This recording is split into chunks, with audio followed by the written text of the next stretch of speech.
Hi ನಮಸ್ಕಾರ, news ಫಸ್ಟ್ಗೆ ಸ್ವಾಗತ. ನಾನು ನವೀನ್ ಕುಮಾರ್ BN. ದುಡ್ಡು ಯಾರಿಗೆ ಬೇಡ ಹೇಳಿ? ಹಣ ನೋಡಿದ್ರೆ ಹೆಣ ಕೂಡ ಬಾಯಿ ಬಿಡುತ್ತೆ ಅಂತ ಅನ್ನುವಂಥ ಮಾತಿದೆ. ಎಲ್ಲರೂ ಹಣ, ಕಾರು, ಬಂಗ್ಲೆ ಅಂತ ಕನಸು ಕಾಣ್ತಾನೆ ದಿನ ದುಡಿತಾರೆ. ಆದರೆ ಇಲ್ಲೊಬ್ಬ ವ್ಯಕ್ತಿ ಕೋಟಿ ಕೋಟಿ ಸಂಪತ್ತು, ಅಧಿಕಾರ, ಕಾಲ ಮೇಲೆ ಕಾಲ ಹಾಕ್ಕೊಂಡು ಸುಖ ಅನುಭವಿಸೋದು ಬೇಕಾಗಿದ್ದವನು ಇದನ್ನೆಲ್ಲ ಬಿಟ್ಟು ಏಕಾಏಕಿಯಾಗಿ ಸನ್ಯಾಸತ್ವವನ್ನು ಸ್ವೀಕರಿಸಿಬಿಟ್ಟಿದ್ದಾರೆ. ಬರೋಬ್ಬರಿ 45,339 ಕೋಟಿ ರೂಪಾಯಿಗಳ ಒಡೆಯ ಮಲೇಷ್ಯಾದ ಉದ್ಯಮಿ ಆನಂದ್ ಕೃಷ್ಣನ್ ಅವರ ಒಬ್ಬನೇ ಒಬ್ಬ ಮಗ ವೆನ್ ಅಜಾನ್ ಸಿರಿಪಾನ್ಯು ಅನ್ನುವಂತಹ ವ್ಯಕ್ತಿ ಶ್ರೀಮಂತ ಪ್ರಪಂಚದಿಂದ ದೂರ ಹೋಗುವಂತಹ ದಾರಿಯನ್ನು ಆಯ್ಕೆ ಮಾಡ್ಕೊಂಡಿದ್ದಾರೆ. ಉದ್ಯಮಿ ಅಂದರೆ ಸಾಮಾನ್ಯ ಉದ್ಯಮಿ ಅಲ್ಲ, ಜಗತ್ತಿನ ಕೆಲವು ಶ್ರೀಮಂತರ ಪಟ್ಟಿಯಲ್ಲಿ ಗುರುತಿಸಿಕೊಂಡಿರುವ ವ್ಯಕ್ತಿ.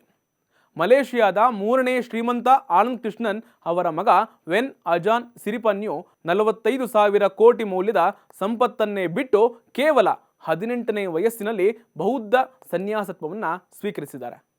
ಮಲೇಷಿಯಾದಲ್ಲಿ ಏಕೆ ಅಂತಾನೆ ಫೇಮಸ್ ಆಗಿರುವಂತಹ ಉದ್ಯಮಿ ಆನಂದ್ ಕೃಷ್ಣನ್ ಸಾಕಷ್ಟು ಬಿಸ್ನೆಸ್ ಮಾಡಿ ಬೆಳೆದವರು. Network, media, oil and gas, real estate ಹಾಗೂ ಬಾಹ್ಯಾಕಾಶ ಕ್ಷೇತ್ರಗಳಲ್ಲೂ ತಮ್ಮ ಬಿಸ್ನೆಸ್ಸನ್ನು ವಿಸ್ತರಣೆ ಮಾಡ್ಕೊಂಡಿದ್ದಾರೆ. ಟೆಲಿಕಾಂ ಕ್ಷೇತ್ರದಲ್ಲಿ ತಮ್ಮ ಚಾಣಾಕ್ಷತೆಯಿಂದ ಸಕ್ಸಸ್ ಕೂಡ ಆಗಿದ್ದಾರೆ. ಭಾರತದ ಪ್ರಮುಖ ದೂರಸಂಪರ್ಕ ಕಂಪನಿಯಾಗಿರೋ ಏರ್ಸೆಲ್ ಸಂಸ್ಥೆ ಕೂಡ ಆನಂದ್ ಕೃಷ್ಣನ್ ಅವರದೇ. ಅಷ್ಟೇ ಅಲ್ಲ, ಒಂದು ಕಾಲದಲ್ಲಿ ಚೆನ್ನೈ ಸೂಪರ್ ಕಿಂಗ್ಸ್ನ ಪ್ರೊಡ್ಯೂಸರ್ ಕೂಡ ಅವರು ಕೂಡ ಆಗಿದ್ರು. ಸುಮಾರು 9 ಕಂಪನಿಗಳಲ್ಲಿ ಹೆಚ್ಚಾಗಿ ಇನ್ವೆಸ್ಟ್ ಮಾಡಿರೋ ಆನಂದ್ ಕೃಷ್ಣನ್ ಬೌದ್ಧ ಧರ್ಮಕ್ಕೆ ಸೇರಿದ್ದಾರೆ.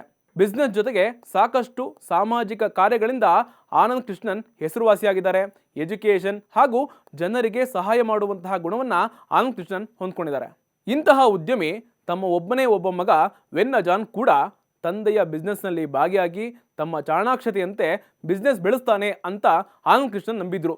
ಆದರೆ ಆಗಿದ್ದೆಲ್ಲ ಬೇರೆ. ಲಂಡನ್ನಲ್ಲಿ ಅಕ್ಕ ತಂಗಿಯರ ಜೊತೆಗೆ ಬೆಳೆದ ವೆನ್ ಅಜಾನ್ ಹೆಚ್ಚಿನ ಭಾಷೆಗಳನ್ನು ಕಲಿತಿದ್ದಾರೆ. ಒಟ್ಟು 8 ಭಾಷೆಗಳನ್ನು ನಿರರ್ಗಳವಾಗಿ ಮಾತನಾಡುವಂತಹ ವೆನ್ ಅಜಾನ್ ಕೋಟಿ ಡಾಲರ್ ಸಂಪತ್ತೆಲ್ಲವನ್ನು ಕೂಡ ಬಿಟ್ಟು ಸನ್ಯಾಸತ್ವವನ್ನು ಸ್ವೀಕರಿಸುವಂಥ ನಿರ್ಧಾರವನ್ನು ಮಾಡಿ ಇಡೀ ಜಗತ್ತಿನಲ್ಲಿ ಒಂದು ಲೆಕ್ಕದಲ್ಲಿ ಅಚ್ಚರಿಗೆ ಕಾರಣ ಆಗೋಗಿದೆ ಅವರ ನಿರ್ಧಾರ. ಒಂದ್ಸರಿ ವೆನ್ ಅಜಾನ್ ಥೈಲ್ಯಾಂಡ್ಗೆ ಹೋದಾಗ ಅಲ್ಲಿನ ಬೌದ್ಧ ಸನ್ಯಾಸತ್ವದ ಬಗ್ಗೆ ಇಂಟ್ರೆಸ್ಟ್ ಆಯ್ತಂತೆ. ಆಗ ಅಲ್ಲಿ ತಾತ್ಕಾಲಿಕವಾಗಿ ಸನ್ಯಾಸತ್ವದ ದೀಕ್ಷೆಯನ್ನು ಕೂಡ ಪಡೆದುಕೊಂಡ್ರು. ಯಾವಾಗ ಸನ್ಯಾಸತ್ವ ತೆಗೆದುಕೊಂಡ್ರೋ ಆಗ ಧಾರ್ಮಿಕತೆ ಹಾಗೂ ಆಧ್ಯಾತ್ಮಿಕ ಜೀವನದತ್ತ ಕಂಪ್ಲೀಟ್ ಆಗಿ ಆವರಿಸ್ಕೊಂಡು ಬಿಡ್ತು. ಕಳೆದ 20 ವರ್ಷಗಳಿಂದ ಸನ್ಯಾಸತ್ವ ಜೀವನಕ್ಕೆ ತಮ್ಮನ್ನು ತಾವು ಅರ್ಪಿಸಿಕೊಂಡ್ಬಿಟ್ರು.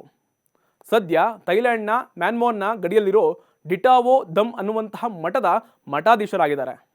ಸಿರಿಪಾನ್ಯು ದೇರ್ವಾಡ ಬೌದ್ಧ ಸಂಪ್ರದಾಯವನ್ನು ಅನುಸರಿಸ್ತಾ ಇದ್ದಾರೆ.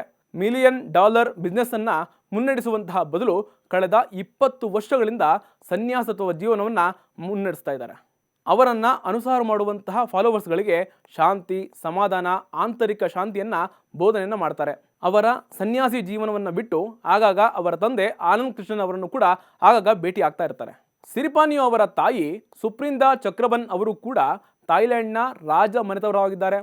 ಇಷ್ಟೆಲ್ಲ ಅಪಾರ ಸಂಪತ್ತು, ಬಹುಕೋಟಿ ಸಾಮ್ರಾಜ್ಯವನ್ನು ಉತ್ತರಾಧಿಕಾರಿ ರೀತಿ ತನ್ನ ಮಗ ವಿಸ್ತರಿಸ್ತಾನೆ ಅಂತ ಉದ್ಯಮಿ ಆನಂದ್ ಕೃಷ್ಣನ್ ಅಂದ್ಕೊಂಡಿದ್ರು. ಆದರೆ ಮಗ ಮಾತ್ರ ಭೌತಿಕ ಸಂಪತ್ತನ್ನೆಲ್ಲವನ್ನು ಕೂಡ ಬಿಟ್ಟು ಆಂತರಿಕ ಶಾಂತಿಯನ್ನು ಬೋಧನೆ ಮಾಡ್ತಾ ತಪಸ್ವಿ ಜೀವನವನ್ನು ಆರಿಸಿಕೊಂಡು ಬೇರೆ ದಾರಿ ಹಿಡಿದಿದ್ದಾರೆ. ಇದಾಗಿತ್ತು ಇಂದಿನ ಸ್ಪೆಷಲ್ ರಿಪೋರ್ಟ್. ಅಪ್ಡೇಟ್ಗಾಗಿ ನೋಡ್ತಾ ಇರಿ ನ್ಯೂಸ್ ಫಸ್ಟ್, ನಿರ್ಭೀತಿಯಿಂದ ನಿಮ್ಮ ಪರವಾಗಿ.